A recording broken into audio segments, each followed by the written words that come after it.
Welcome back to the Academy of Historical Fencing. I'm Nick Thomas, second on the left here, and today I'm bringing you a video or fight footage of Montante or greatsword fighting in armour.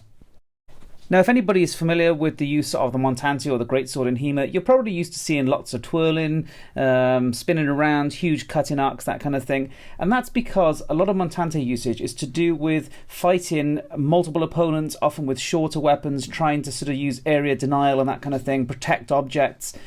But when you consider a greatsword or a Montante in this kind of more military setting, especially when it's having to fight something similar to itself, then things change. And if you look at a source such as Godinho, you'll see that he recommends if you use a Montante against another Montante, rely on thrust work, and that's because when you're fighting something that has equal range to you, when you're using too many cuts and particularly big cutting arcs, you create big openings upon yourself. And so what you're seeing here is going to look a little bit like a halberd fight at times. Sometimes it might look more like a longsword fight. You're going to see grip shifts that you might do with a halberd or a poleaxe, for example. So there's quite a lot of variety going on here.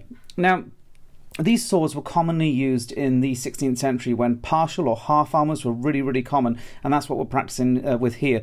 So the armour is considered completely functional. A sword wouldn't be able to really do damage through this kind of armour, and so the armour is non-scoring and therefore functional in the fight. And that goes for the Burgonet overlays that are on top of our masks as well. This was our own design that we prototyped and then sent to Superior Fencing, and we are now wearing the production models from them. Not on the website yet, but you can order them. You can just go to ask. Now about the swords, we're using the Regenyei Reina model. Now bear in mind this is a full weight greatsword. It is 2.6 kilos, that's close to 6 pounds. It's a big heavy sword, and whilst we can spar with them, you do have to show some restraint. You can't go wild.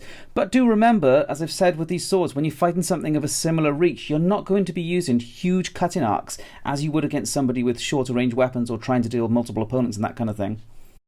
Now do bear in mind in this kind of armour you might often have a sidearm such as a dagger or a short sword, but in this instance we didn't, and of course historically speaking you might not always have it, you might have lost it, that kind of thing. So yes, during some of the close-up grapples you might actually go to a sidearm, and sometimes we wear them and sometimes we don't. In this particular instance we didn't. You're also going to get a bonus fight at the end, which is sword and buckler, so stay tuned for that as well. But I hope you enjoyed the video. Let's get into the combat.